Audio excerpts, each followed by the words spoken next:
The courtroom fell silent as the defendant, Ryan Carter, suddenly stood up. His lawyer tried to pull him back down, but Ryan shook his head, tears streaming down his face. "I can't do this anymore," he cried, his voice trembling. "You all think I'm guilty, but you don't know the truth." The judge raised an eyebrow, her gavel suspended midair. The jury leaned forward in their seats. Ryan turned to face the prosecutor and then to the victim's family, sitting in the front row. "It wasn't supposed to happen. I didn't want to say this because I was trying to protect someone. But the truth is—" He paused, choking on his words. Everyone in the courtroom was holding their breath, waiting for him to finish. "The truth is, I was covering for her." Gasps erupted across the courtroom. His confession sent shockwaves through the room. The her he referred to was none other than Emma Carter, his wife. Ryan buried his face in his hands as murmurs swept through the room. What could he possibly mean by this? And why would he protect her? It had started 6 months earlier on a warm July evening. Ryan and Emma Carter were the couple everyone in the small town of Maple Creek admired. They were known for their generosity and kind hearts, always helping neighbors and volunteering at local shelters.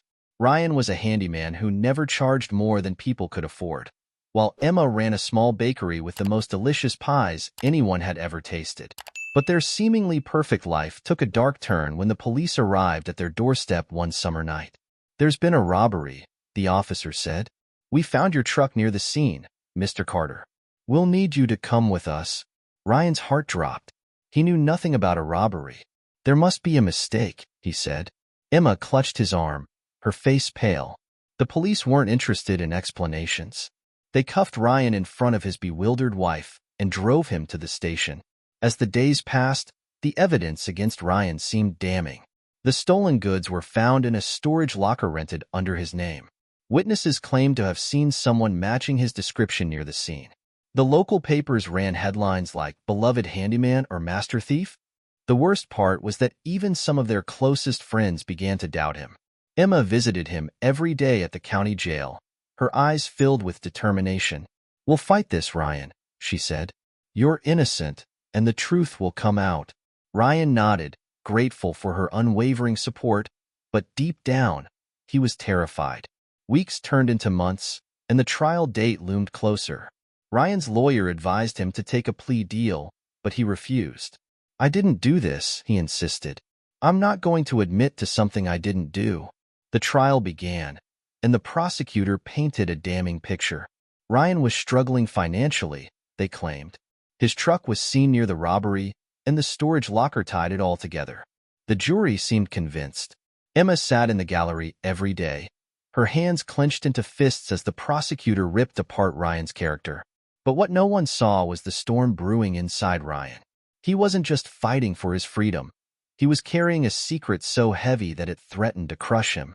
The night before his final testimony, Ryan couldn't sleep. He stared at the ceiling of his cell, wrestling with the choice he had to make. If he told the truth, it would destroy the life he and Emma had built together. But if he stayed silent, he could go to prison for a crime he didn't commit. By the time he walked into the courtroom the next day, he had made up his mind. He would take the fall, until he saw Emma's tear-streaked face as she sat in the gallery. Something inside him snapped, which brought them to this moment, with Ryan standing in the courtroom, confessing to a secret he had sworn to take to his grave.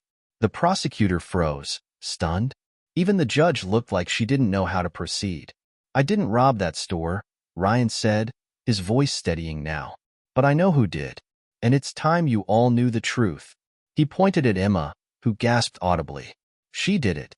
My wife."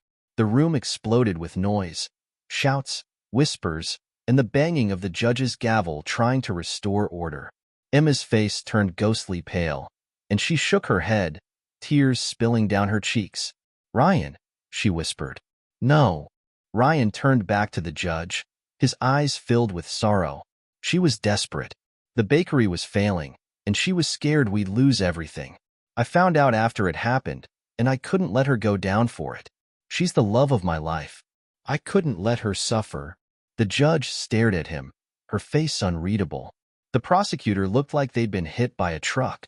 Emma collapsed into sobs, burying her face in her hands. Mr. Carter, the judge said finally, her voice cutting through the chaos, do you understand what you're saying? You're accusing your own wife of committing the crime you're on trial for. I understand, Ryan said quietly, and I'm telling the truth. The judge leaned back in her chair, glancing at the prosecutor. I think we need a recess. The court adjourned, but the tension in the room lingered like a storm cloud. Emma refused to look at Ryan as officers escorted him back to the holding area. He didn't blame her. He had just blown up their lives, and there was no going back now. But what he didn't know was that his confession was only the beginning of an even bigger revelation, one that would turn everything they thought they knew upside down. The courtroom was still buzzing with whispers when the judge called for recess. Emma sat frozen in her seat, her face buried in her hands, while Ryan was escorted back to the holding area. Reporters outside were clamoring for details, cameras flashing as the story of Ryan's shocking confession spread like wildfire. Inside, Emma finally stood, trembling, and walked out of the courtroom. She barely noticed the concerned stares from friends and neighbors in the gallery. Her mind was a storm of emotions: shock, betrayal, and a lingering question. Why did he do it? In the small, sterile conference room where she waited for a private moment with her lawyer, Emma could feel the walls closing in. She had worked so hard to keep the truth buried, to protect Ryan, and now it was all unraveling. The door creaked open, and her attorney, a sharp-eyed woman named Karen Mathis, stepped in. Emma, Karen began cautiously, you need to tell me what's going on. Is what Ryan said true? Did you? Emma shook her head vigorously, tears streaming down her face. I didn't mean for this to happen. I was desperate, Karen. She broke off, sobbing. Karen sat down, her voice firm but not unkind. If you don't start talking, the prosecutor will tear you apart. Whatever this is, we need to get ahead of it. Emma looked up, her face streaked with tears. I didn't plan it, okay? I didn't wake up that day thinking I'd rob a store. I was scared. The bakery was drowning in debt. I didn't know what else to do. Karen's expression softened slightly. So, you're admitting it? You're the one who robbed the convenience store? Emma nodded, guilt flooding her.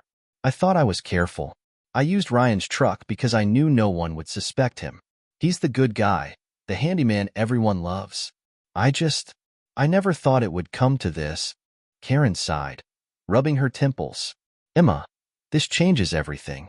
Ryan could have taken a plea deal, but he refused because he was protecting you. Now, his confession has thrown the case into chaos.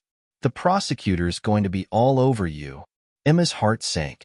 Ryan's sacrifice was supposed to save her, but instead, it had exposed everything. And yet, she couldn't bring herself to hate him. He had acted out of love, even if it meant destroying himself. Meanwhile, in the holding area, Ryan sat alone in his cell. His lawyer, Tim Dalton, paced back and forth, visibly agitated. Ryan, I don't even know where to begin, Tim said, throwing his hands up. You just admitted your wife is the real culprit in open court. Do you realize what you've done? Ryan looked up, his eyes weary but resolute. I've done what I should have done from the start. I couldn't let her take the fall alone. She's my wife, Tim. I love her. Tim groaned. Love is one thing, Ryan, but you've just handed the prosecution a bombshell. They're going to come after her now, and by extension, you. This could blow up in ways you can't even imagine. Ryan leaned back against the cold wall, staring at the ceiling. It's already blown up, hasn't it? I'll take whatever comes my way, but Emma didn't deserve to live with this guilt. She made a mistake, but she's a good person. I can't let them destroy her. Tim sighed heavily. Ryan, if this goes to trial again with Emma in the spotlight, the outcome might not be what you think. You need to prepare for the worst. Ryan didn't reply. Deep down, he knew Tim was right, but he couldn't bring himself to regret his decision. The next morning, Emma and Ryan were brought into separate courtrooms. Ryan was still the defendant, but the focus had shifted to Emma as the investigation into her involvement gained momentum. Outside, the media frenzy intensified. Headlines read, "Love or Loyalty? Husband takes the fall for wife in shocking robbery case," and the Carters, from heroes to villains. In her first hearing, Emma stood before the judge, her hands shaking as the prosecutor outlined their new angle. They accused her of orchestrating the entire crime and using her husband as a scapegoat. Emma's heart sank as she listened to the charges, but the worst part was the look of disappointment on the faces of those who had once admired her. Karen whispered to Emma, "Stay calm. Don't say anything unless I tell you to." The judge glanced at Emma with a mix of skepticism and pity. "Mrs. Carter, do you have anything to say in your defense?" Emma opened her mouth but hesitated. She could feel the weight of every eye in the courtroom on her. Finally, she managed to whisper, "I never wanted to hurt anyone." The judge frowned. "That's not an answer."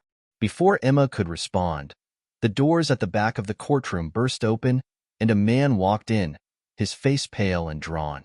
He wore a cheap suit that looked a size too big, and his hands shook as he held up a stack of papers. "Your Honor," the man said, his voice quivering, "I have evidence that could change everything." The room fell into stunned silence as all eyes turned to the newcomer. Karen's jaw dropped.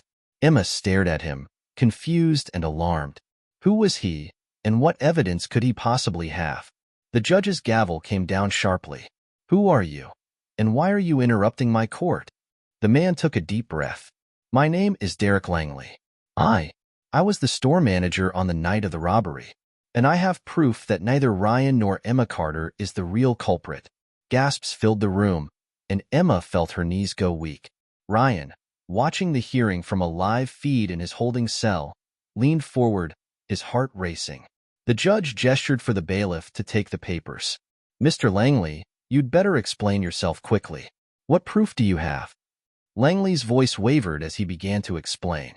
"I was told to keep quiet, Your Honor, but I can't live with it anymore. I know who really robbed the store, and I have security footage that was never turned over to the police." The judge's eyes narrowed. "And why wasn't this footage provided during the initial investigation?" Langley hesitated, sweat beading on his forehead. Because the store owner didn't want it to come out. The real culprit is his nephew. He threatened me, said I'd lose my job if I talked." The courtroom erupted into chaos, voices rising in disbelief and anger. Emma clutched the table for support, her mind spinning. Could this man be telling the truth? And if so, what did it mean for her and Ryan? The judge banged her gavel, demanding order. "This court is now in recess. Bailiff, secure Mr. Langley and his evidence. We'll resume once I've reviewed it." As the room emptied, Emma and Karen exchanged a stunned glance. "If he's telling the truth," Karen said slowly, "this could change everything." But Emma wasn't so sure. The revelation had cracked open the case, but it also brought a new wave of uncertainty. And deep in her heart, she couldn't shake the fear that the worst was still yet to come. The courtroom's buzz hadn't died down even after the judge called for recess. Emma sat frozen in her chair, Karen whispering reassurances she could barely process. The weight of Derek Langley's revelation pressed on her chest like a boulder. Could this really be the lifeline she and Ryan needed? Or was it just another twist in an already torturous saga? Karen leaned closer. If Langley's evidence is real, the prosecutor will have no choice but to shift focus. But we have to be careful, Emma. If this falls apart, it could make things even worse. Emma nodded, her throat dry. "Worse?" she whispered. "How could it get worse?" Karen gave her a look that said everything. Emma was already teetering on the edge of a full confession. If Langley's evidence didn't hold up, it could leave both her and Ryan in deeper trouble.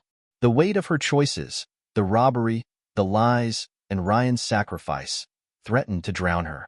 Across town, Ryan sat in his holding cell, the faint sound of the courtroom live feed still echoing in his mind.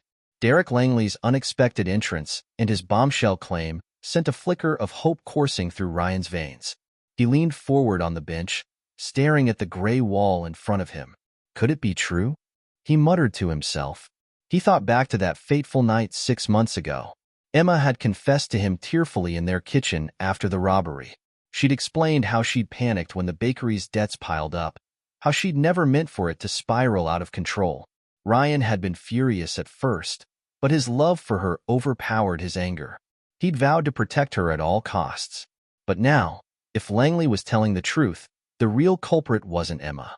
Ryan felt a flicker of hope, but didn't allow himself to embrace it fully. There was still too much at stake, too many unanswered questions. When the court reconvened later that afternoon, the tension in the air was palpable. Derek Langley returned, clutching a laptop and a stack of papers. His hands trembled as he set them on the prosecution's table. Emma and Karen watched closely as the judge entered, her expression unreadable. "Mr. Langley," the judge began, her voice firm, "you've disrupted these proceedings with a serious claim. You've also admitted to withholding evidence in a criminal case. If you're misleading this court, the consequences will be severe. Do you understand?" Langley swallowed hard, nodding. "Yes, Your Honor. I understand." The judge gestured to the prosecutor. "Let's see the evidence." Langley connected the laptop to the courtroom's monitor, and the screen flickered to life. The security footage was grainy but clear enough. It showed the night of the robbery from multiple angles inside the convenience store. The timestamp matched the date of the crime. Everyone in the room watched intently as a figure entered the store wearing a hoodie and sunglasses. The figure's movements were hurried, jittery. They approached the counter, brandishing what appeared to be a gun. "That's him," Langley said, pointing to the screen. "That's the store owner's nephew, Alex." The figure forced the cashier to hand over cash and cigarettes, stuffing them into a bag before running out the door. Langley paused the video and zoomed in on the robber's face. The features were blurry, but it was clear enough to see it wasn't Ryan or Emma. Gasps rippled through the courtroom as the footage ended. Emma's hands flew to her mouth, tears streaming down her cheeks. Karen squeezed her arm tightly, whispering, "This could change everything." The prosecutor leaned back in their chair, clearly rattled. "Your Honor," they began, "we need time to verify the authenticity of this footage and investigate Mr. Langley's claims." The judge nodded. "Agreed. But in light of this new evidence, I'm granting a temporary stay in proceedings against both defendants until further review." The gavel came down with a sharp crack, and the courtroom erupted in chaos once again. Reporters scrambled for statements, and whispers filled the air. Emma clung to Karen as they made their way out, her knees shaking. "Ryan needs to hear this," Emma said through tears. "He needs to know." Back in his holding cell, Ryan was pacing when Tim arrived, grinning for the first time in weeks. "Ryan," Tim said, "you're not going to believe this. They found security footage." Langley just blew the case wide open. Ryan stopped mid-step, his heart racing. "Footage? Of who?" Tim nodded, his excitement palpable. "The store owner's nephew. Langley says he's the real thief. If this holds up, you and Emma might walk out of this clean." For the first time in months, Ryan felt a glimmer of hope. He leaned against the wall, his hands shaking. "Are they sure? Are they sure it wasn't Emma?" Tim's expression softened. "Ryan, I know you were willing to take the fall for her, but it looks like she wasn't the one behind this after all. Langley's testimony could clear both of you." Ryan closed his eyes, relief and confusion washing over him. If Emma wasn't guilty, why had she confessed? Had she truly believed she was responsible, or was there something else she hadn't told him?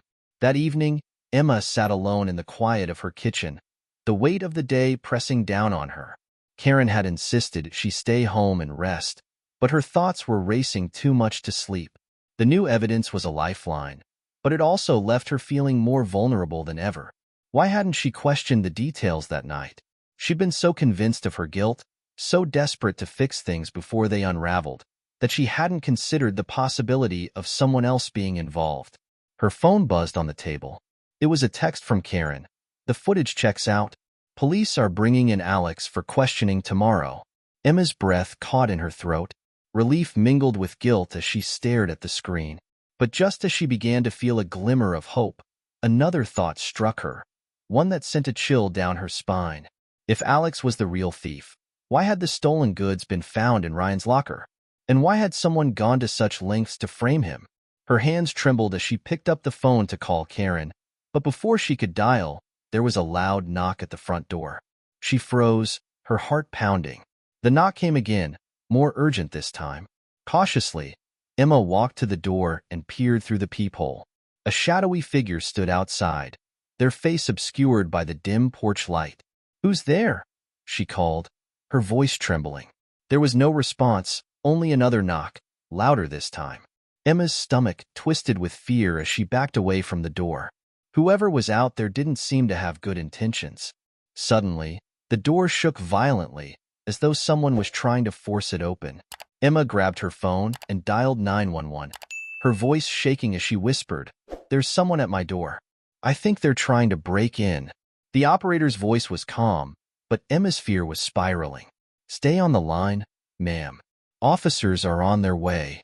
Emma clutched the phone tightly, her eyes darting between the door and the windows. Her mind raced as she tried to make sense of what was happening. Could this be connected to Alex? Or was it someone else trying to silence her before the truth came out?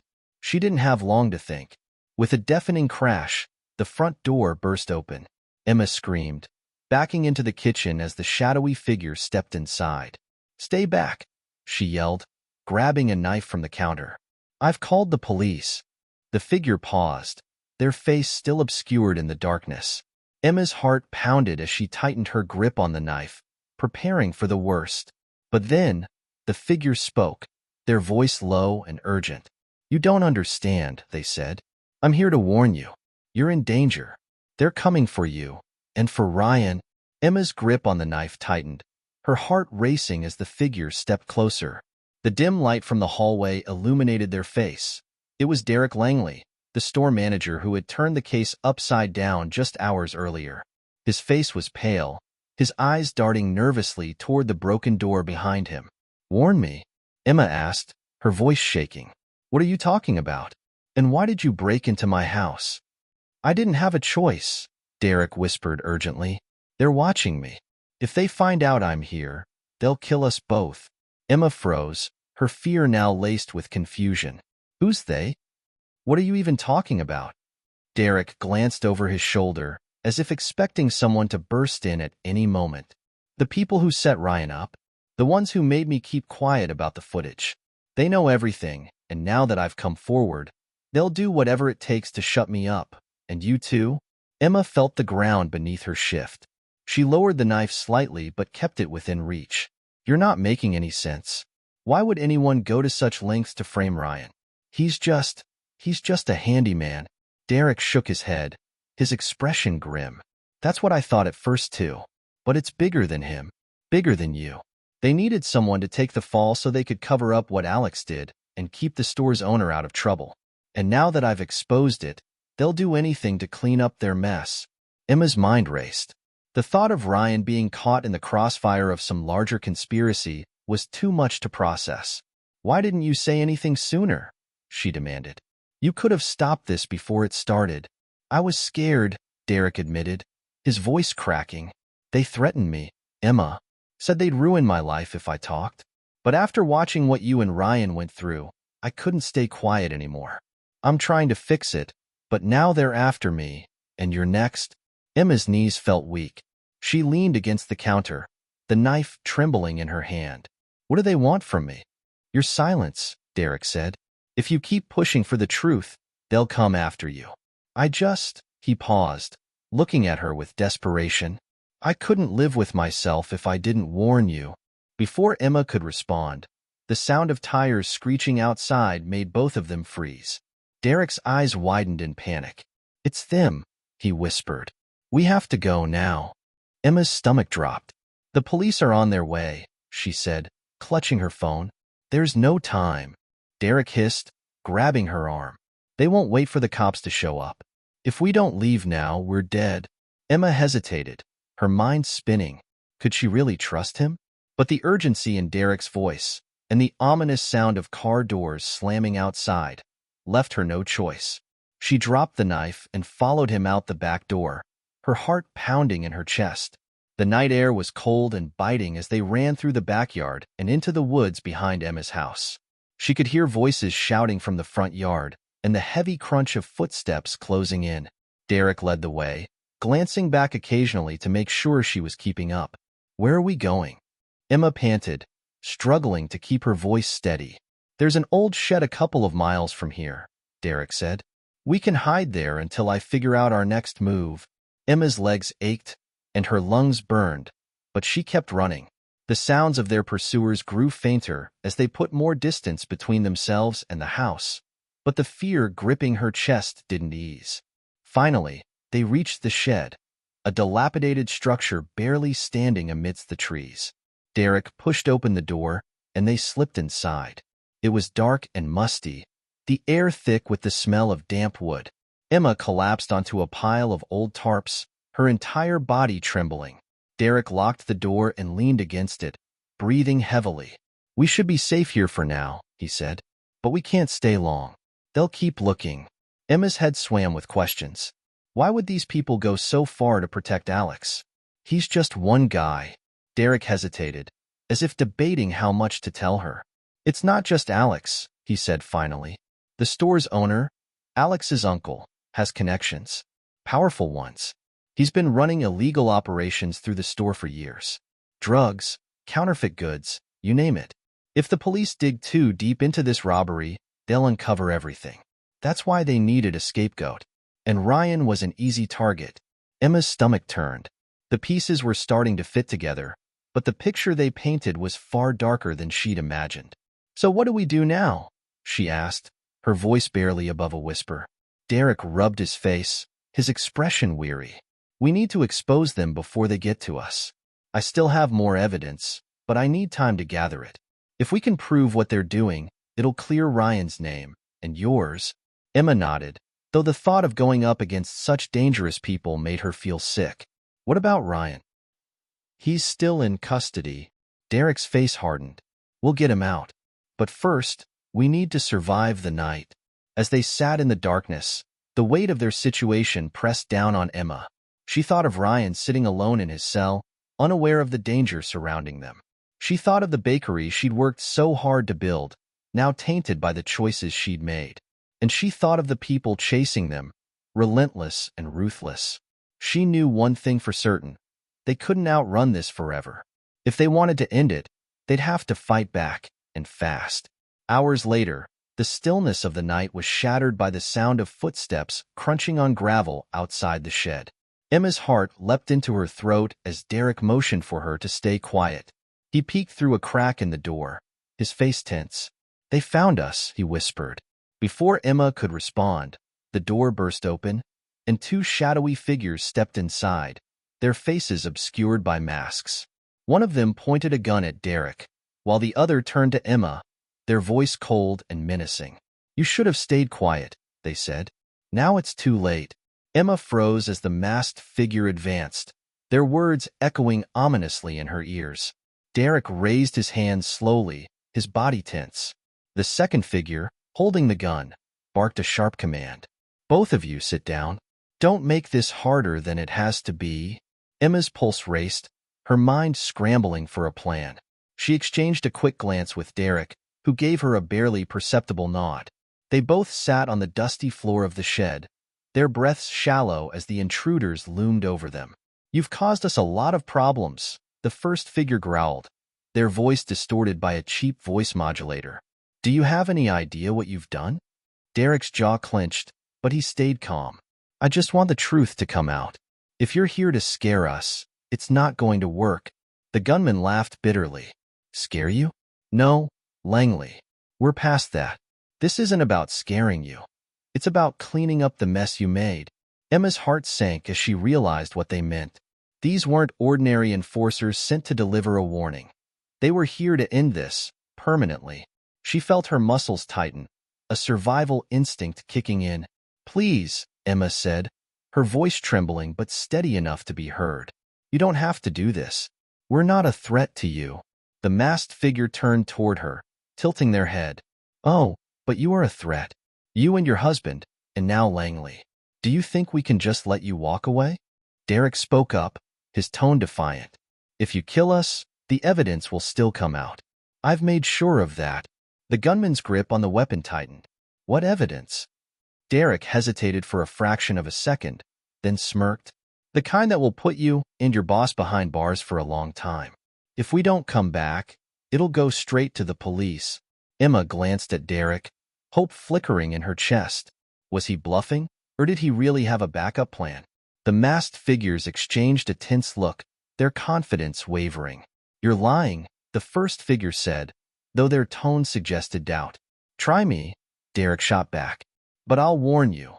Once that evidence is out, there's no putting the genie back in the bottle." For a moment, the air in the shed felt electric, the tension so thick Emma could barely breathe. Then, the sound of sirens in the distance broke the silence. The intruders stiffened, their heads snapping toward the sound. They called the cops, the gunman hissed. Emma's heart leapt. The 911 call. The police are coming. Relief surged through her, but it was quickly dampened by the realization that the intruders wouldn't go down quietly. "We're not finished," the masked figure snarled, backing toward the door. "This isn't over." They bolted out of the shed, disappearing into the darkness just as the sirens grew louder. Moments later, red and blue lights flashed through the trees, and officers stormed the area, their flashlights cutting through the night. "Over here," Derek shouted, standing and waving his arms. The officers approached cautiously, their weapons drawn. After a brief exchange, Derek and Emma explained what had happened. One officer stayed with them while the others fanned out to search for the intruders, though Emma doubted they'd find them. An hour later, Emma and Derek sat in the back of a police cruiser, giving their statements. The adrenaline that had kept her going was beginning to wear off, leaving her exhausted and shaky. "Do you think they'll come after us again?" she asked quietly, staring out the window. Derek sighed. "Probably. But at least now the police are involved. It's harder for them to operate in the shadows when people are watching." Emma nodded, though the fear still lingered. She couldn't shake the image of the gunmen, their cold eyes fixed on her. Whoever these people were, they were willing to go to extreme lengths to protect their secrets. The officer driving the cruiser glanced at them in the rearview mirror. "We're taking you both to the station for your safety. You'll stay there until we figure out next steps." Emma's thoughts turned to Ryan. She needed to see him, to tell him everything that had happened. But she also knew they were still far from clearing his name. The evidence Derek claimed to have was their only hope, and she prayed it was enough to expose the truth. At the police station, Emma and Derek were given a small room to rest in while detectives reviewed the security footage Derek had provided earlier. Emma sat on the edge of the cot, her hands clasped tightly in her lap. Derek paced the room, his expression unreadable. "You're awfully calm for someone who just had a gun pointed at him," Emma said, breaking the silence. Derek stopped pacing and looked at her, a faint smile tugging at his lips. "I've been living with this hanging over my head for months. I guess I'm just relieved it's all coming to light now." Emma studied him, trying to make sense of the man who had turned their lives upside down. "Why did you finally come forward? What changed?" Derek's smile faded, and he sat down across from her. "Watching Ryan take the fall for something he didn't do. Watching you fight so hard to protect him. It reminded me of what I used to stand for before all this. I couldn't stay silent anymore." Emma nodded, her chest tightening with emotion. "Thank you," she said softly, "for doing the right thing." Derek looked down, guilt flashing across his face. "Don't thank me yet. We're not out of the woods. If those guys come back, they won't make the same mistake twice." Before Emma could respond, a detective entered the room, holding a folder. His expression was serious, but there was a glimmer of hope in his eyes. "We've reviewed the footage," he said, "and it checks out. Your claims are consistent with what we've found." Emma's breath caught. "Does that mean Ryan?" The detective held up a hand. "We're working on it. This changes things, but we still need more before we can drop the charges completely. For now, we've issued an alert for Alex and the others involved. We'll bring them in for questioning." Emma's relief was tempered by the weight of what still lay ahead. The fight wasn't over, but for the first time in months, she felt like they had a chance. As she lay down on the cot that night, her thoughts turned to Ryan. She whispered a silent promise to him, to herself. "We'll get through this, no matter what it takes." Emma sat in the corner of the cramped room at the police station, her eyes heavy with exhaustion but her mind restless. Derek had fallen into an uneasy sleep on the other cot, but Emma couldn't close her eyes. Her thoughts churned with worry for Ryan. Though the detective had confirmed the security footage was legitimate and damning for Alex, Emma knew the battle was far from over. She felt the weight of every step ahead pressing down on her chest. She glanced at her phone. It was nearly dawn. The night had stretched endlessly, every second a reminder of how close they'd come to losing everything. Her thoughts were interrupted by the sound of footsteps in the hallway. The door opened, and Detective Langston entered, carrying 2 styrofoam cups of coffee. "Thought you could use this," he said, handing one to Emma. His voice was kind but professional, his expression unreadable. "Thanks," Emma murmured, wrapping her hands around the cup. The warmth seeped into her fingers, but it didn't calm her racing mind. "Any news?" Langston nodded. "We've located Alex. He's holed up at his uncle's house," the store owner. "We're preparing a team to bring him in." Emma's pulse quickened. "Do you think he'll confess? Or will they cover for him?" Langston hesitated. "Hard to say. People like Alex rarely act alone, and it sounds like his uncle has been pulling strings for a while. But the evidence we've gathered so far gives us leverage. If Alex cracks under pressure, it could blow this case wide open." Emma clung to that small glimmer of hope. "What about Ryan? When can I see him?" Langston sighed. "We're working on it, but until we secure Alex and his uncle, we can't make any guarantees. If we can get a confession from Alex, it'll be a huge step toward clearing your husband's name."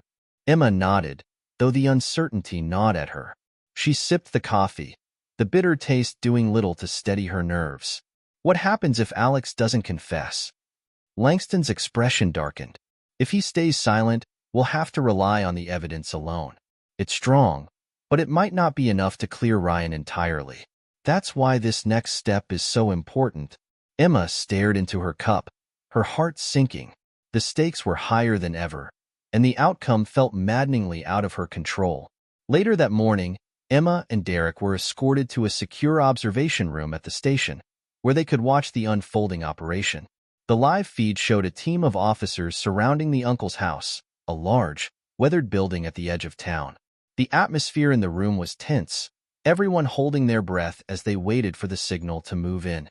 Emma's stomach churned as she watched the scene on the monitor. Her hands fidgeted in her lap, and Derek, sensing her anxiety, gave her a reassuring nod. "This is it," he said. "They'll get him." The officers moved quickly, breaking down the door and storming the house. For a moment, there was nothing but chaos, shouts, movement, and muffled sounds from the live feed. Then, the camera caught sight of Alex being dragged out in handcuffs, his face pale and defiant. His uncle followed shortly after, shouting obscenities as the police escorted him to a squad car. Emma's breath caught in her throat. They'd done it. They'd captured Alex. But as the adrenaline of the moment subsided, a new fear took its place. Would he talk? Or would he double down on his silence, keeping Ryan entangled in the mess? Detective Langston turned to Emma and Derek, his expression serious. "We've got them. Now we see what they're willing to say." Hours later, Emma sat across from Langston in a small interview room. Derek was waiting outside, giving her space. Langston placed a folder on the table and opened it, revealing photos of Alex and his uncle during the arrest. "They're both in custody," he said. "Alex has been cooperative so far, but he hasn't admitted to the robbery yet. He claims he was pressured into helping his uncle with other illegal activities, but insists he had nothing to do with framing Ryan." Emma's hands tightened into fists. "That's a lie. The evidence proves he was the one who robbed the store." Langston nodded. "It does, but his denial complicates things. If he refuses to confess, we'll need to rely on testimony from his uncle. And that's where things get tricky." "What do you mean?" Emma asked, her voice trembling. Langston leaned forward. "His uncle is a seasoned manipulator. He knows how to dodge responsibility, and he's already claiming this is a misunderstanding. He's throwing Alex under the bus, saying it was all his idea." Emma's stomach turned. "So what happens now?" "We'll keep questioning them," Langston said. "But we need more leverage." "That's where you come in." Emma's eyes widened. "Me?" Langston nodded. "You know the details of this case better than anyone. You can help us build the narrative we need to push them to confess. We'll go over everything, every interaction, every piece of evidence. The more we have, the harder it'll be for them to wiggle out." Emma felt the weight of responsibility settle on her shoulders. She didn't hesitate. "I'll do whatever it takes." As the hours stretched on, Emma worked tirelessly with Langston and the team, going over every detail of the case. They pieced together a timeline, identified inconsistencies in Alex's story, and highlighted the connections between him, his uncle, and the broader network of illegal activity. Finally, Langston stood and stretched. "This is solid," he said. "It's time to confront them." Emma watched anxiously from behind the one-way glass as the detectives brought Alex into the interrogation room. He looked younger than she'd imagined, his bravado replaced with nervous energy. Langston didn't waste time, laying out the evidence piece by piece. The photos, the footage, the financial records tying Alex to his uncle's schemes. It was all there. "You're looking at serious charges, Alex," Langston said, his voice firm. "But if you cooperate, things could go differently for you." Alex hesitated, his eyes darting between Langston and the folder of evidence. Emma held her breath, willing him to crack. Finally, he spoke, his voice barely audible. "Fine. I'll tell you everything." Relief flooded Emma as Alex began to unravel the web of lies and deceit that had ensnared her and Ryan. He admitted to robbing the store, explained how his uncle had orchestrated the framing of Ryan, and detailed the threats used to keep Langley silent. When the confession was over, Langston stepped out of the room, his expression triumphant. "We've got him," he said to Emma. "This should be more than enough to clear Ryan's name." Emma felt tears prick her eyes. For the first time in months, the nightmare seemed to be ending. But as she looked at Langston, she couldn't shake the feeling that there were still more twists to come. The air in the police station seemed lighter after Alex's confession. Emma sat in a quiet corner of the waiting area, her body drained but her spirit cautiously hopeful. She had spent months fighting for Ryan, and now, for the first time, it felt like the tide was turning. Detective Langston approached her, holding a thick folder under one arm and a cup of water in the other. "Emma," he said, offering her the cup, "you've been through a lot. You should take a moment to breathe." Emma accepted the water with trembling hands. "What happens now?" she asked, her voice barely above a whisper. Langston sat beside her. "Alex's confession is a huge step forward, but it's not the end. The DA is reviewing the case, and will need to officially drop the charges against Ryan. That could take a few days. In the meantime, we're putting Alex and his uncle into protective custody. This case has connections to some dangerous people, and we want to make sure they don't disappear before the trial." Emma nodded, her relief tempered by the lingering uncertainty. "When can I see Ryan?" Langston's expression softened. "Soon. I'll make sure of it." By late afternoon, Emma was finally allowed into the county jail's visitor area. She waited anxiously as the guard escorted Ryan into the room. When he walked in, her heart ached at the sight of him. He looked thinner, his face lined with exhaustion, but his eyes lit up when he saw her. "Emma," he said, his voice filled with emotion. She rushed to him, wrapping her arms around him tightly. "Ryan, it's happening," she said, tears streaming down her face. "They got Alex to confess. You're going to be free." Ryan pulled back, his hands resting on her shoulders as he studied her face. "What?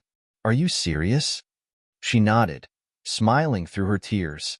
"It's all coming out." Alex admitted to everything. The robbery, the setup, everything. "The DA is working on clearing your name."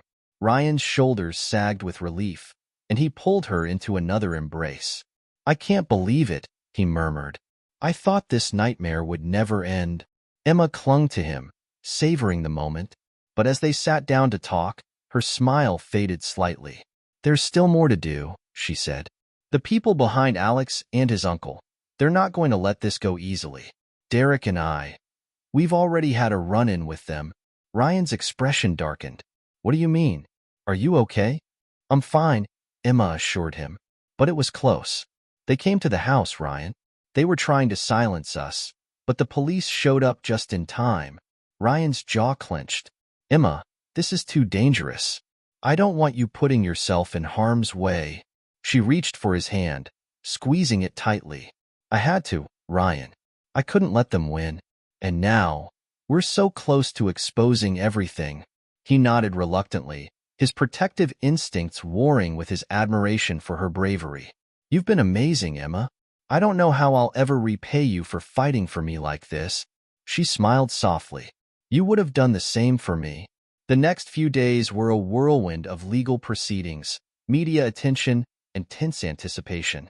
Emma and Ryan's story had captured the town's interest, with headlines ranging from "Beloved Handyman Cleared in Robbery Scandal" to "Small-Town Conspiracy Unraveled." For Emma, the public interest was both overwhelming and bittersweet. She was grateful for the support, but she longed for the quiet life they'd once had. Finally, the day came when the DA announced that all charges against Ryan had been dropped. Emma and Ryan stood outside the courthouse, hand in hand, as reporters shouted questions and cameras flashed. Ryan gave a brief statement, thanking his family, friends, and legal team for their support, but his focus was on Emma. "This woman," he said, his voice steady despite the emotion in his eyes, "never gave up on me. She believed in me when no one else did. I owe her everything." Emma's eyes filled with tears as the crowd erupted into applause. It felt like a moment of victory, but deep down, she knew the fight wasn't truly over. The people who had framed Ryan were still out there, and they wouldn't go quietly. That night, the Carters returned to their modest home. It felt surreal to be back after everything they'd been through. Emma busied herself in the kitchen, making tea, while Ryan sat at the table, staring at the familiar surroundings. "It feels different," he said quietly. Emma set the tea down in front of him and sat across from him. "What does?" "Everything," Ryan replied. "The house, the town, even us. It's like nothing will ever be the same." Emma reached across the table, taking his hand. "Maybe that's not a bad thing. We've been through so much, but we're stronger now. Together." He smiled faintly, squeezing her hand. "I just want us to move on, to leave all this behind." "I do too," Emma said. "But there's still unfinished business. The people behind this, they're not going to stop just because Alex confessed." Ryan nodded, his jaw tightening. "Then we make sure they're held accountable. No more running, no more hiding. We fight back."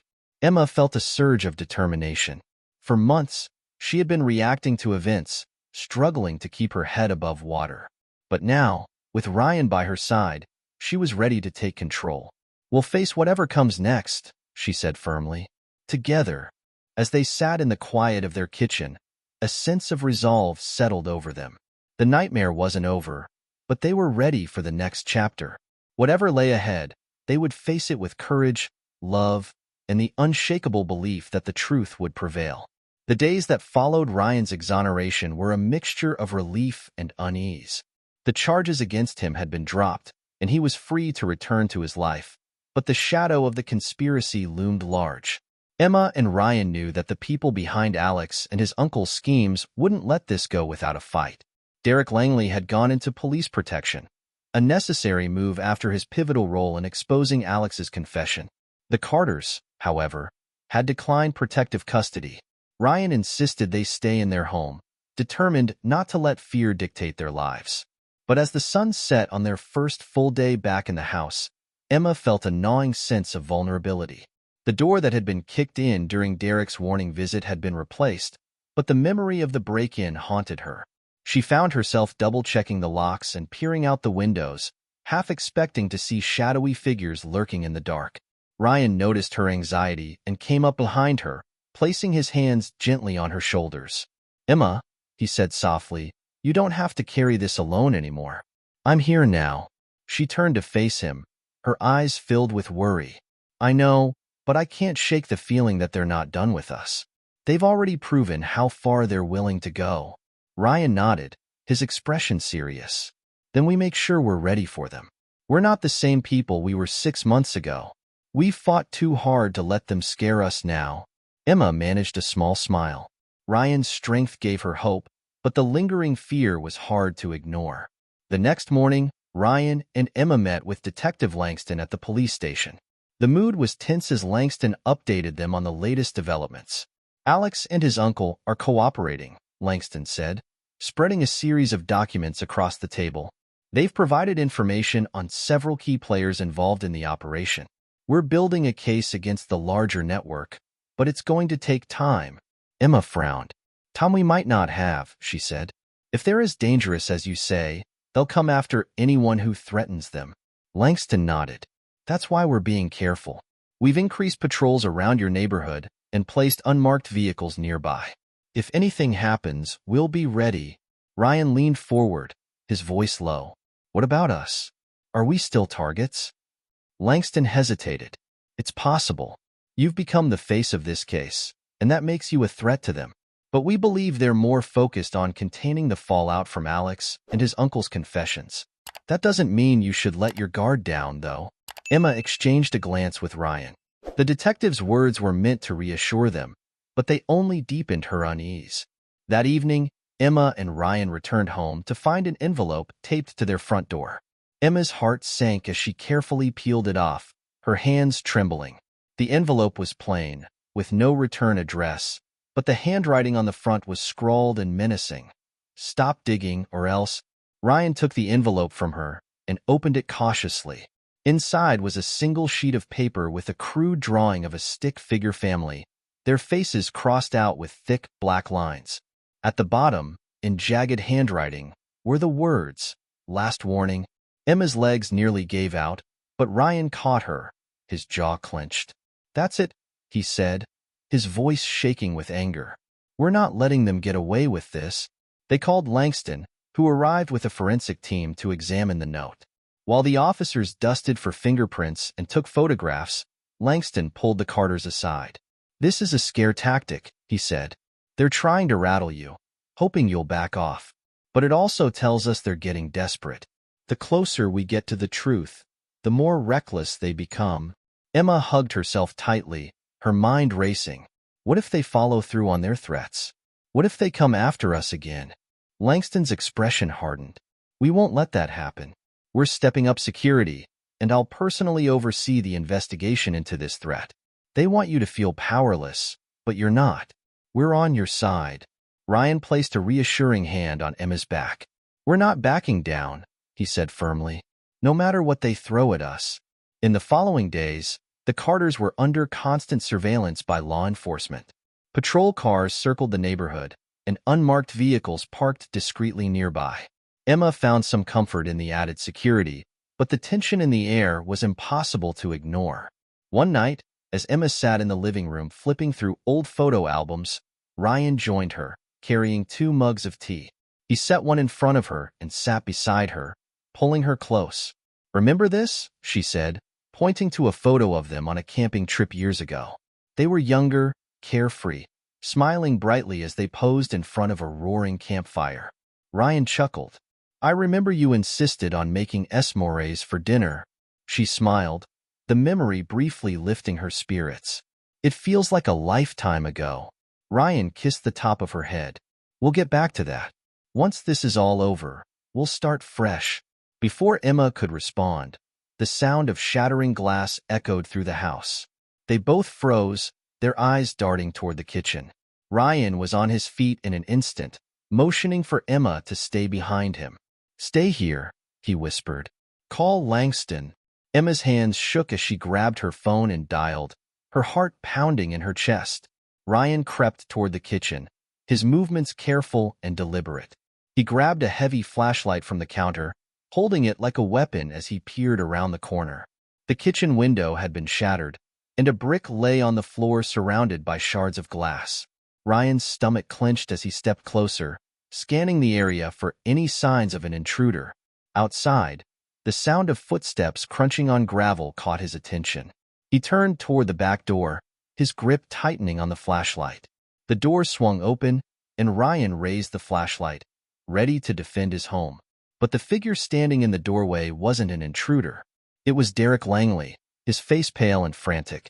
You need to leave, Derek said, his voice urgent. They're coming for you. Right now.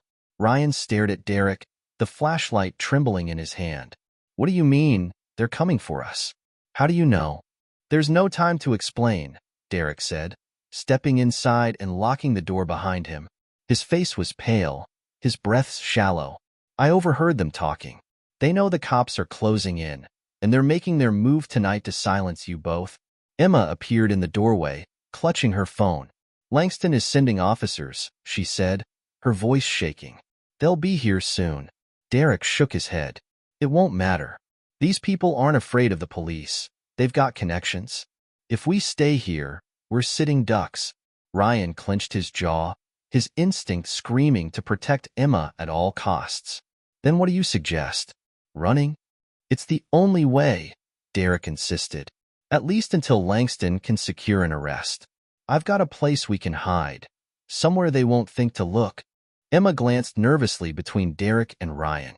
The thought of fleeing their home felt unbearable, but so did staying and waiting for danger to arrive. Ryan made the decision for her.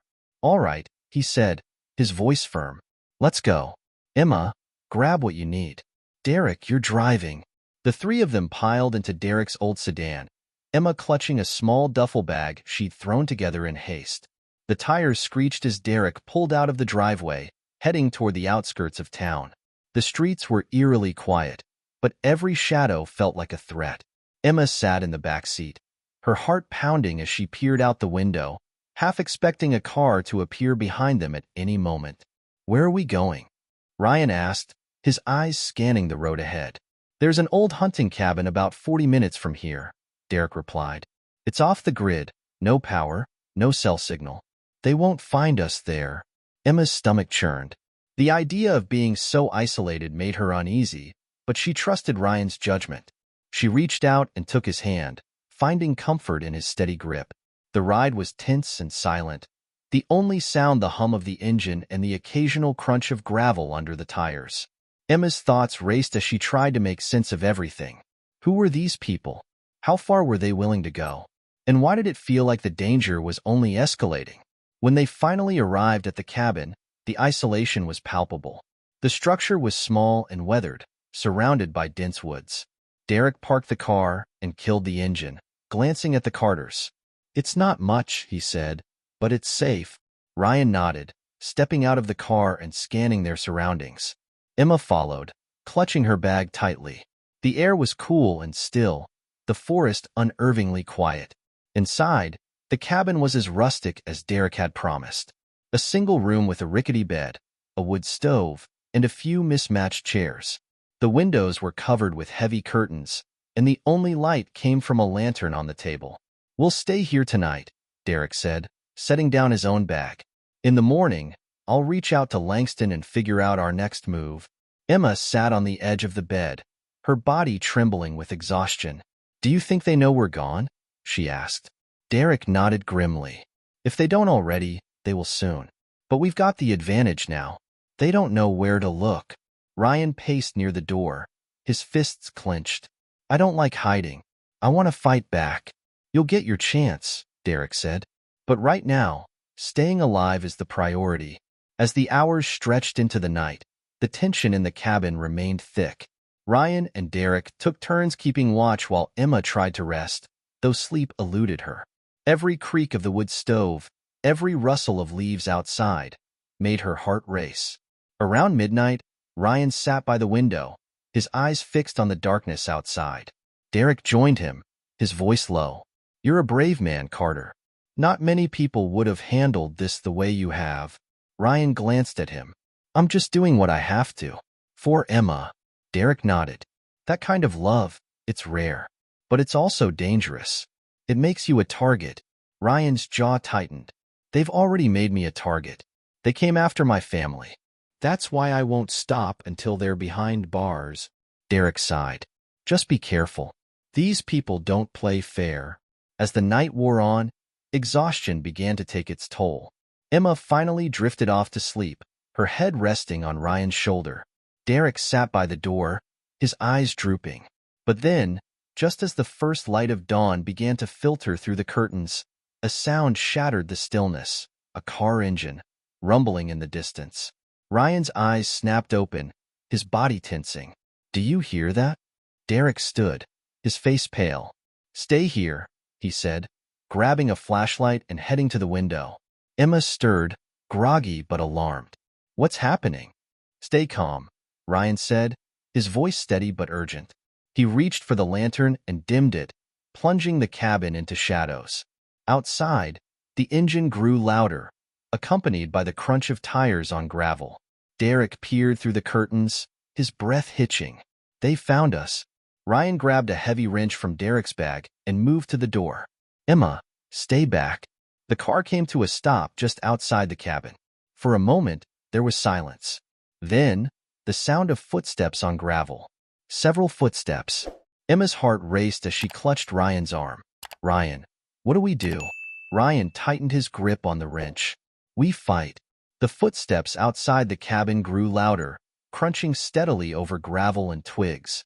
Ryan stood by the door, gripping the heavy wrench tightly, his eyes locked on Derek. How many are there? He whispered. Derek peeked through the edge of the curtain, his face tense. At least 3, maybe more. Emma's heart pounded as she stood in the corner of the room, clutching a fire poker she had found by the wood stove. Her hands were trembling, but her resolve was unshaken. She glanced at Ryan, drawing strength from his calm determination. A voice called out from outside, low and menacing. We know you're in there, Carter. Make this easy on yourselves and come out. Ryan didn't flinch. Instead, he moved to the window, keeping low as he whispered to Derek, How far do you think Langston's team is from here? Derek shook his head. No idea. Even if I called, there's no signal out here. The voice outside grew louder. Last chance. Open the door or we're coming in. Emma felt her breath hitch, panic clawing at her chest. But then Ryan spoke, his voice low but commanding. If they come in, we fight. Stay behind me, Emma. Derek, watch the back in case they try to circle around. Derek nodded, moving toward the rear window as quietly as he could. Meanwhile, Ryan positioned himself in front of the door, his muscles coiled like a spring. The silence stretched, suffocating in its intensity. Then, with a sudden crash, the door flew open, splinters flying in all directions. The first man stormed in, his face obscured by a mask. Before he could react, Ryan swung the wrench with all his might, striking him across the arm. The man cried out, stumbling backward into another figure who had just entered. The narrow doorway bottlenecked their advance, buying precious seconds. Emma, stay back, Ryan shouted as he lunged forward, using his weight to slam the door shut again. The impact knocked the intruders off balance, and Ryan used the moment to bolt the broken door with a chair. Ryan, they're at the back. Derek yelled from his post, his voice edged with panic. Emma turned just in time to see another man trying to climb through the rear window. Without thinking, she rushed forward, swinging the fire poker with everything she had. It struck the man's hand, making him yelp and drop back outside. Nice shot, Derek said, grabbing a piece of firewood and positioning himself near the window. But the attackers weren't giving up. From the front, the sound of something heavy slamming against the door echoed through the cabin. Ryan braced the chair with his body, holding it in place as the door shuddered under the assault. They're trying to break it down, Ryan shouted. We can't hold them off forever. Derek's eyes darted around the room, searching for options. There's a hatch in the floor, he said suddenly, pointing to a corner of the cabin. It leads to a crawl space. It's tight, but we can hide there. Ryan hesitated. If we get trapped down there, we don't have a choice. Emma interrupted, her voice firm despite the fear in her eyes. Ryan nodded, his jaw set. All right, go. I'll hold them off as long as I can. Emma's eyes widened in alarm. No, you're coming with us. I'll be right behind you, Ryan promised. Now go. Derek grabbed Emma's arm, pulling her toward the hatch. They pried it open, revealing a dark, narrow crawl space that smelled of damp earth. Derek climbed down first, extending a hand to help Emma. She hesitated, glancing back at Ryan, but he gave her a reassuring nod. I'll be fine, he said. Go. With a deep breath, Emma climbed into the crawl space, her heart hammering in her chest. Derek guided her into the shadows, motioning for her to stay low and quiet. Above them, Ryan braced himself as the door finally gave way. 2 masked men burst in, their movements quick and aggressive. Ryan swung the wrench again, catching one in the side and sending him sprawling. But the other was faster, dodging the attack and lunging at Ryan. The two grappled, their struggle chaotic and brutal. Ryan used his strength to throw the man off balance, but before he could press the advantage, another figure entered the cabin. a tall man with an air of authority. He carried a gun, and his voice was calm but chilling. Enough. Ryan froze, his chest heaving as he faced the newcomer. The man gestured with the gun, his gaze cold and calculating. Drop it, he said, motioning to the wrench. Ryan's grip tightened for a moment, but he knew he was outmatched. Slowly, he let the wrench fall to the floor. That's better, the man said. Now, where are the others? Ryan didn't answer, his jaw set defiantly. The man smirked. You're brave, I'll give you that. But you're not walking out of here unless you start talking. In the crawlspace below, Emma and Derek listened in tense silence. Derek whispered, "We have to do something." Emma's mind raced. She couldn't leave Ryan to face this alone. She glanced around the crawlspace, her eyes landing on an old metal pipe. She grabbed it, her pulse racing. "What are you doing?" Derek hissed. Buying him time, she whispered back, determination hardening her voice. Before Derek could stop her, Emma climbed back up, careful to stay out of sight. She peered through the narrow gap in the floorboards, her heart pounding as she watched the confrontation unfold. The man with the gun took a step closer to Ryan, his finger twitching on the trigger. "Last chance," he said. "Where are they?" Emma didn't hesitate. Summoning all her courage, she swung the pipe upward, striking the man's hand. The gun clattered to the floor as he cried out in pain. "Ryan, now!" Emma shouted. Ryan didn't need to be told twice. He lunged for the gun, grabbing it and pointing it at the intruders. "Get out!" he roared. The men hesitated, their confidence shaken. Then, with a sharp whistle, the leader signaled retreat. They backed out of the cabin, dragging their injured comrade with them. As the sound of their footsteps faded into the woods, Ryan collapsed to his knees, his body trembling with adrenaline. Emma scrambled out of the crawlspace and ran to him, throwing her arms around him. "You're insane," he said, his voice shaky but filled with awe. "So are you," she replied, tears streaming down her face. "But we're alive." Derek climbed out of the crawlspace, shaking his head in disbelief. "That was something." Ryan stood, pulling Emma close. "We need to get to Langston. Now." Derek nodded. "Agreed. They won't stop, but at least we've bought ourselves some time." As they left the cabin, the rising sun cast its first rays over the forest. It was a small glimmer of hope in the midst of their nightmare, but Emma knew the fight was far from over.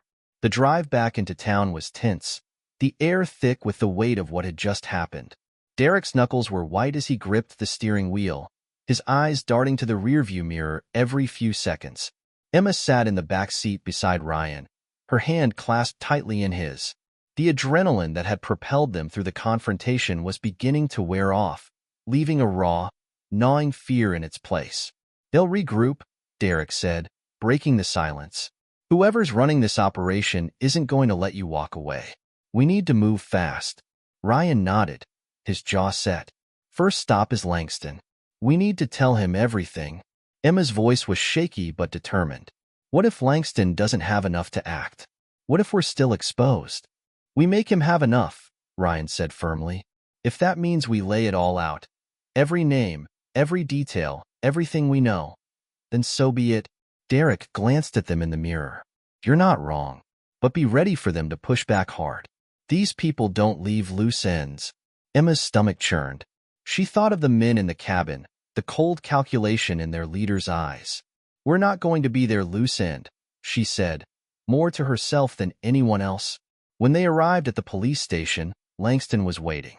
His sharp gaze swept over the trio as they hurried inside, and his expression darkened when he saw their disheveled appearances. "What happened?"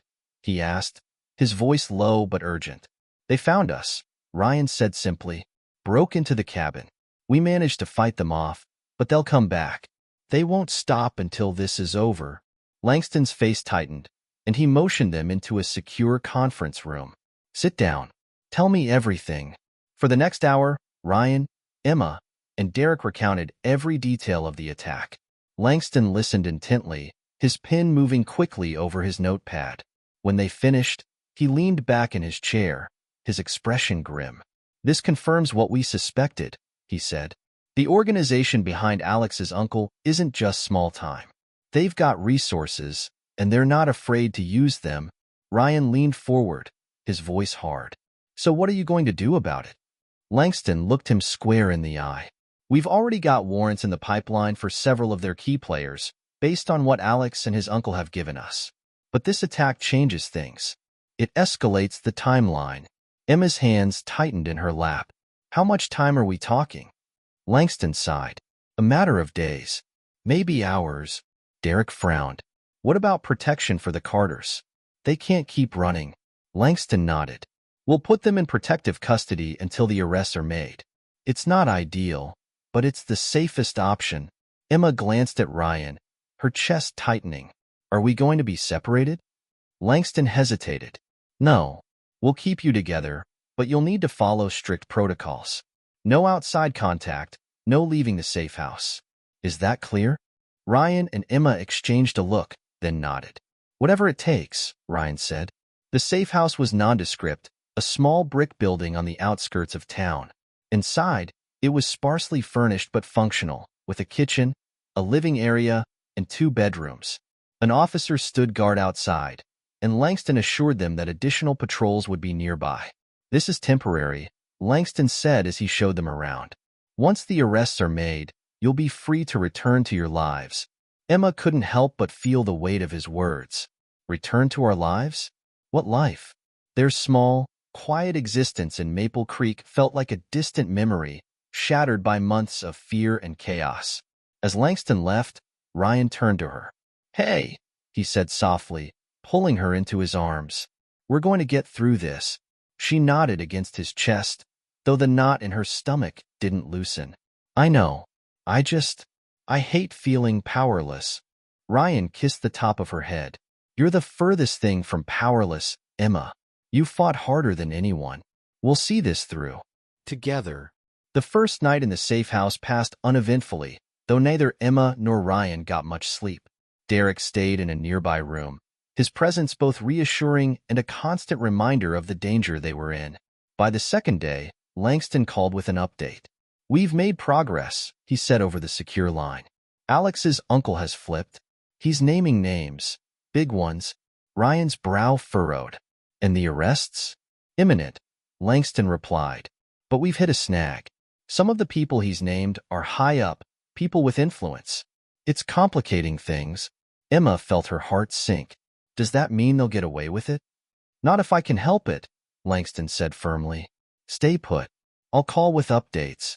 As the day stretched into evening, the tension in the safe house grew. Emma paced the living room, her nerves fraying with every passing hour. Ryan tried to calm her, but even he was on edge.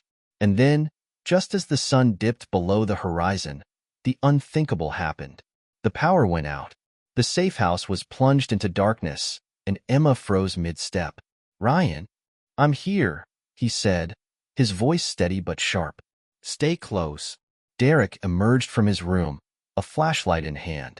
This isn't a coincidence, he said grimly. The guard outside didn't respond when Ryan called out, and a cold chill ran down Emma's spine. Something's wrong, she whispered. Suddenly, a loud crash echoed from the back of the house. Derek swung the flashlight toward the sound, and the beam illuminated a shattered window. They're here, Derek said, his voice tight. Get ready. The shattering of the window was the only warning they had before the chaos began. Derek swung the flashlight toward the noise, illuminating 2 masked intruders climbing through the jagged frame. Ryan didn't hesitate. He grabbed a heavy lamp from the nearby table and hurled it at the first man, sending him crashing to the floor with a grunt. Emma, stay behind me, Ryan shouted as he lunged toward the second intruder. Emma froze for a moment, panic threatening to consume her, but the sound of footsteps outside snapped her into action. She grabbed a sturdy chair and positioned herself near the door, ready to defend herself if anyone came through. Derek was already moving, pulling a metal rod from his bag and charging toward the window. The first intruder scrambled to his feet, but Derek swung the rod with precision, forcing the man back out the way he'd come. Lock that window, Derek shouted. Ryan kicked the second intruder in the chest, sending him sprawling into the kitchen. Before the man could recover, Ryan grabbed a kitchen stool and brought it down hard, knocking him unconscious.